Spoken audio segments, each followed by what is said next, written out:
Welcome on the review of the time series forecasting machine learning methods presentation.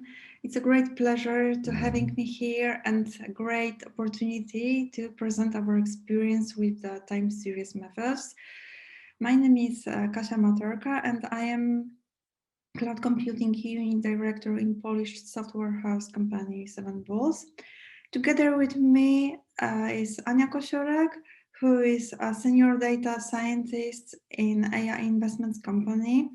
We want to show you how we are working with the time series forecasting methods and present the most advanced machine learning time series forecasting algorithm.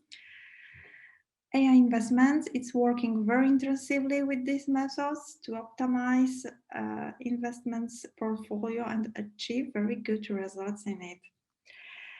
So, shortly about today's agenda, we will provide an information about latest development of time series forecasting methods, including briefly the results of M4 competition, one of the most prestigious time series competition.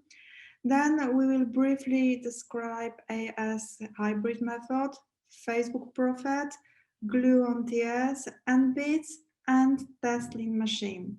But the purpose is not to go in the very details as we don't have enough time, but we will prepare the references in case you would be interested to go into more details.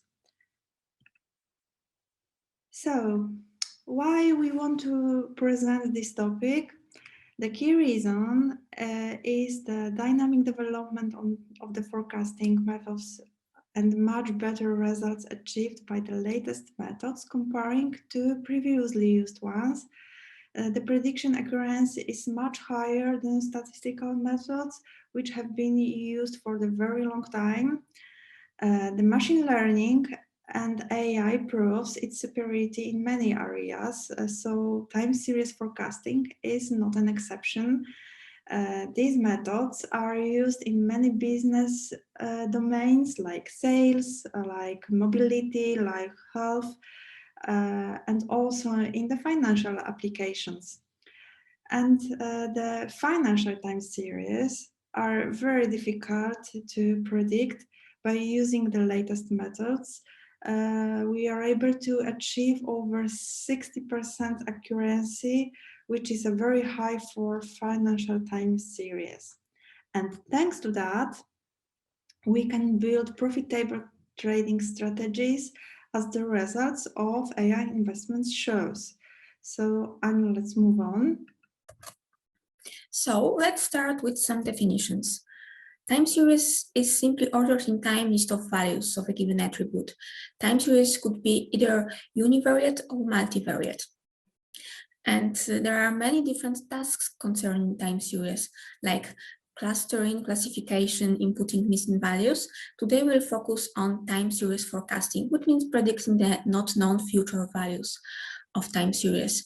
And we'll focus on mainly machine learning methods. This means the ones trained usually with stochastic backpropagation. And this is contrary to some other so-called statistical methods. So historically, first attempts to forecast the future values of time series were those statistical methods. So one still very popular model is ARMA, or different variants like ARIMA, SARIMA. And this method decomposes time series into autoregressive and moving average part, hence the name. Another different type of decomposition was proposed by Holt and Winters. Their model, also known as exponential smoothing, decomposes time series into level, trend, and seasonality, and the data is fitted to these three parts. Some other approach is presented in autoregressive conditional heteroscedasticity model, used mainly in econometrics. The authors try to express variance in error term via previous error terms. Theta method fits the data to simple exponential smoother using ordinary least squares.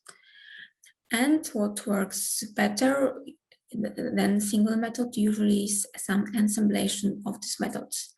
So in machine learning, there are often some benchmarks which serve to compare different methods. In time series forecasting, such benchmarks are Makridakis competitions. They are very prestigious, well-known among all forecasters competitions organized by University of Nicosia. And they are open, anyone can participate. So the first one took place in 1982, and they are organized more or less every 10 years since that. And one very interesting conclusion after two recent editions, M4 and M5, was comparison of statistical and machine learning methods. And M4 competition took place in 2018. Participants were asked to forecast values of over 100 time series of different origin, like financial, demography, macroeconomics, and so on.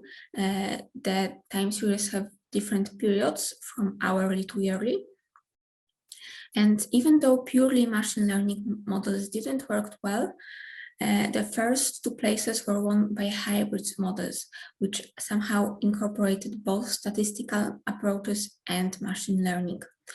And M5 competition was a little bit different because it hugely benefited from general sponsors, and the data was provided by Walmart, and the competition was about forecasting the unit stock retails of different items. Items were grouped by category and by region.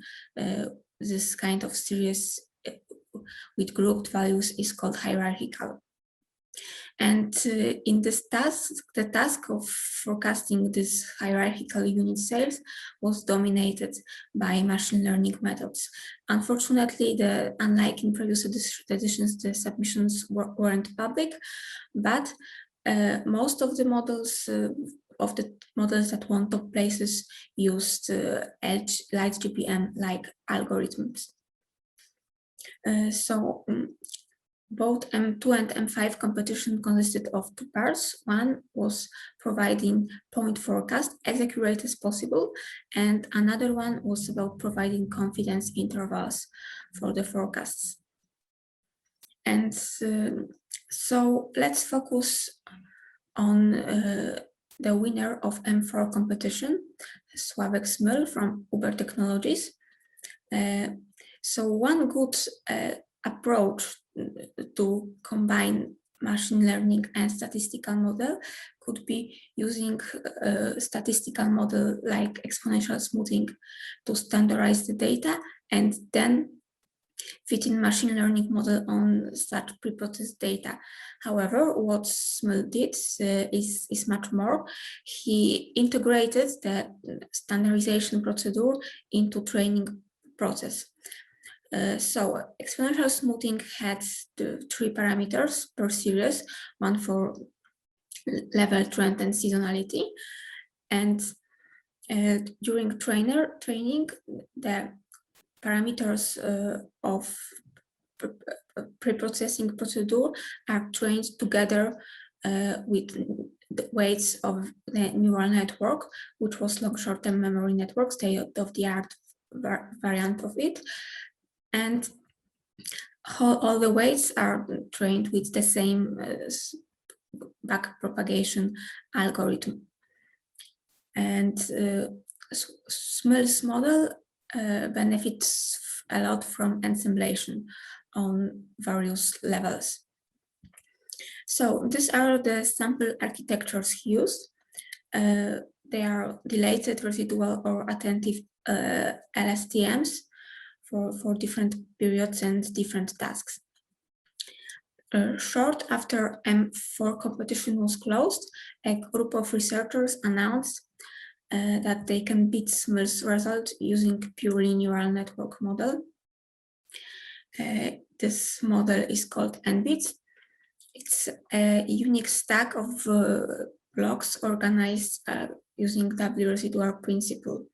The blocks could be either purely generic or designed to detect some very special parts of time series like trend or seasonality. And thus model achieves something which is often very desired in machine learning, but usually not straightforward. I mean, explainability. In the final forecast, you can detect trend or seasonality component.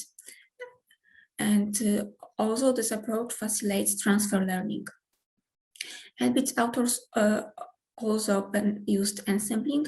The final forecast is made by model trained with different lookback periods, with different metrics, and they also used bagging. So this is this architecture. Model consists of a number of stacks. Each stack consists of blocks, and block is simply fully connected layer with some generic layer, generic or designed to detect like trend or seasonality. And each block provides backcast, which is passed to the next block, and forecast, which is summed to the final forecast. So in the final forecast, you can detect the components coming from seasonality or trend blocks. So these two models were neural network models, and some other approach is maybe found in Facebook Prophet. It's time series decomposition model similar to generalized additive models. It's easy to enrich with additional variables, which is often very important when you have some exogenous or explanatory variables together with your time series. And Facebook authors dealt with all the issues that are typical for time series forecasting, like trend change point. So in time series, it's really often that a trend changes dramatically, and model fit on one part of a trend could not perform well on another. So by building Prophet model, you can either specify the timestamp when the trend change, or Prophet will detect them automatically. Prophet also takes into account seasonality and holiday effects. The final forecast comes with uncertainty intervals. And compared to neural networks, Prophet has low computational costs. So this is sample forecast of a Prophet model. Another very interesting framework I would like to mention, and the one I would personally recommend to all beginner, but not only practitioners, is Gluon TS. It's complete framework for time series forecasting. It could serve as both a repository when you have not only various models, including state-of-the-art architectures, but also data transformation methods implemented, or it can function as a playground when you can implement your own models in using provided blocks. Gluon is probabilistic by definition, which means that the final trained model is a distribution from which you can sample as many forecasts as you wish. Gluon supports cloud computing and has a strong community support. Gluon was built by Amazon Web Services Labs. So these are some exemplary models implemented in Gluon, and the number of implemented models increases. There are very popular recently models like deep models like DeepR, Deep State, Deep Factor, or multi-quantile neural networks. And the last model I have time to mention is Settling Machine. It's a unique, innovative approach in a sense that it has stochastic learning automata based on conjunctive clauses in prepositional logic. This means that input to this model is a vector of binary, or to be more precise, Boolean data. Thus the computational cost is much lower. And Settling Machine dynamically manage probabilistic distributions. So this is a very novel approach. And it's likely that settling machines are the future of not only time series forecasting, but machine learning in general. So here's an exemplary chart of convolutional settling machine for image classification. So we have conjunctive clauses for polarized as positive and for polarized as negative. And during training, the model reinforces clauses that match the pattern present in the positive clauses that match the pattern present in images classified as positive instances. So to sum up, time series is important and very wide part of machine learning.